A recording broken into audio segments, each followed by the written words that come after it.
लिल genius international school treasure fantasy Indore में मेधावी विद्यार्थियों का सम्मान किया गया। विद्यालय के कक्षा 5वीं के छात्र आद्विक अंश ने 95.5% अंक प्राप्त कर विद्यालय में प्रथम स्थान प्राप्त किया है। वहीं कक्षा 5वीं की छात्रा आरोही पाटीदार ने 92% अंक प्राप्त कर विद्यालय में द्वितीय स्थान प्राप्त किया। वहीं कक्षा 8वीं की छात्रा अमवी सेंगर ने 88% अंक लाकर विद्यालय में प्रथम स्थान प्राप्त किया है। साथ ही विद्यालय की छात्रा तुलसी पाटीदार ने 87.5% अंक लाकर विद्यालय में द्वितीय स्थान प्राप्त किया। सभी विद्यार्थियों और उनके माता पिता का विद्यालय की प्राचार्य श्रीमती साधना श्रीवास्तव और संस्था के निदेशक श्री अंकुर श्रीवास्तव के द्वारा सम्मान किया गया। अभी 5th और 8th स्टैंडर्ड स्टूडेंट्स का रिजल्ट डिक्लेयर हुआ and we are very happy to announce that last year की तरह इस साल भी हमारे स्कूल का रिजल्ट 100% रहा। और इससे भी ज़्यादा खुशी की बात यह रही कि हमारे सारे बच्चों के रिजल्ट 72% के ऊपर रहे। 8th स्टैंडर्ड में अमवी सेंगर ने 88% स्कोर किया। 5th स्टैंडर्ड में आद्विक अंश ने 95.5% स्कोर किया। सारे बच्चों को और उनके पेरेंट्स को हार्दिक शुभकामनाएं। Congratulation to all just because of the hard work of students and the faith of their parents on school, it could have been successful. So congratulations to all these students and parents once again on behalf of Lil Genius International School. अच्छी बात है, बच्चों ने बहुत मेहनत की, parents ने भी मेहनत की और हमारे टीचर्स ने भी मेहनत की काफी ज्यादा। तीनों की कंबाइंड एफर्ट्स का परिणाम था। हमारे सारे बच्चे सभी बच्चों ने इस बार बहुत अच्छा परफॉर्मेंस किया है। सभी स्टूडेंट्स की 100% और फर्स्ट डिवीजन आया है। किसी भी बच्चे का सेकंड डिवीजन नहीं है।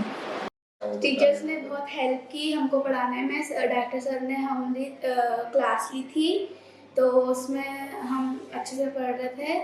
सुबह तो स्कूल डेली रहती थी, सर मैम बहुत मतलब हेल्प करते थे हमको पढ़ाने में। फिर घर जाती थी तो लंच करती थी, फिर उसके बाद वापस पढ़ने लग जाती थी, फिर थोड़ा ब्रेक लेती थी, फिर रात को पढ़ने लग जाती थी वापस। लिटिल जीनियस स्कूल के सभी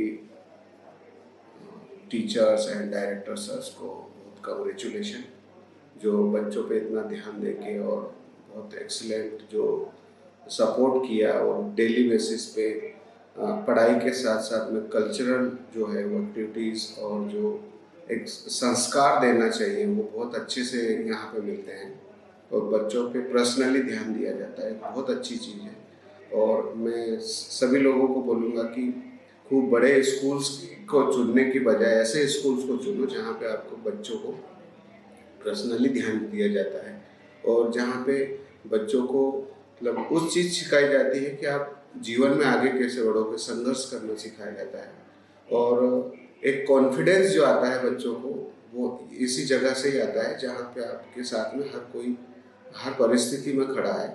तो थैंक यू और मार्क्स अच्छे आए हैं। सबसे पहले तो एलजीएस परिवार का बहुत बहुत शुक्रिया। उनकी मेहनत से आज हमारे बच्चे बहुत अच्छे तरह से रिजल्ट आया है उनका और टीचर्स की मेहनत, डायरेक्टर की मेहनत, प्रिंसिपल की मेहनत, हमारी मेहनत और सबसे ज़्यादा बच्चों की मेहनत से ये सक्सेस इन्हें मिली है और हम चाहते हैं कि स्कूल और इसी तरह से मेहनत करें, हम भी मेहनत करें साथ में बच्चों की, ताकि बच्चों के उज्जवल भविष्य और उज्जवल हो सके। बहुत मैथ्स में भी ज़्यादा मेहनत की मैंने। उन्होंने मुझे डाउट्स क्लियर करा और पापा ने भी किया डाउट्स क्लियर मेरे और उन्हें सुबह शाम मेरी पढ़ाई दी। मेरी गुड़िया की मैथ्स वीक थी पर उसको सर ने, मैम ने, सबने अच्छे से कॉन्फिडेंस उसका कॉन्फिडेंस बढ़ाया और मैथ्स की लेवल उसकी हाई करी, जो मैं से उसका सॉल्व करने में भी मदद करी। इस कारण वो आज 4th रैंक पे आई है। एकदम जैसे कहते हैं ना, डिप्रेशन में नहीं जाता, पढ़ाई कर रहा है तो खुश होकर के पढ़ता है, उसका मन लगता है पढ़ने में। इस तरीके से सिखाते हैं चीज़ों को कि उसके दिमाग में अंदर बैठता है कि हाँ ये चैप्टर है ऐसा। तो इसलिए लर्निंग में भी ज़्यादा प्रॉब्लम नहीं होती बच्चे को, क्योंकि लेसन को मैडम एक एक चीज़ को बहुत अच्छे से एक्सप्लेन करती है। जैसे कोई भी वर्ड है तो उसका मीनिंग बच्चे को पता होता है। क्लास में इस तरह से पढ़ाया जाता है कि एक एक वर्ड का मीनिंग बच्चा घर पे बताता, आप इसे पूछो कि आपको ये चीज़ समझ में आ रही है, तो वो बोले कि हाँ मम्मी मुझे आता है समझ में। का सर हफ्ते में ना हर सैटरडे एक पेपर लेते थे सर, फिर उसमें पूरे मंथ में जो बच्चा अच्छा करता था उसको मंथ ऑफ द स्टूडेंट घोषित करते थे। तो उससे ये आदत इसको पड़ी है कि मुझे जीके की चीज़ें पढ़नी है। ये छोटी थी जब ये चीज़ सर ने शुरू की थी, तो तब से इसकी आदत में हो गया कि जीके से रिलेटेड चीज़ें देखना। तो सर ने भी फिर से स्टार्ट किया। स्कूल एज सच मेरा फर्स्ट एक्सपीरियंस स्कूल का ये रहा था कि मैं अगस्त में मैंने इसको इधर एडमिशन कराया था। At that time I was मुझे थोड़ा एडमिशन में भी सर से मुझे रिक्वेस्ट भी करना पड़ा था because I was late in school and session start हो चुका था and we came from some other city, तो एडमिशन्स में थोड़ा दिक्कत हो रही थी मुझे। And I came to know about the little genius that it is very near to our township and comfortable for me as well as for my daughter. So I take admission in this school in 7th standard and starting में थोड़ा उसको दिक्कत आया था because she's late in school, तो some courses का pending रह गया था, so that I have to make her prepare for the periodical test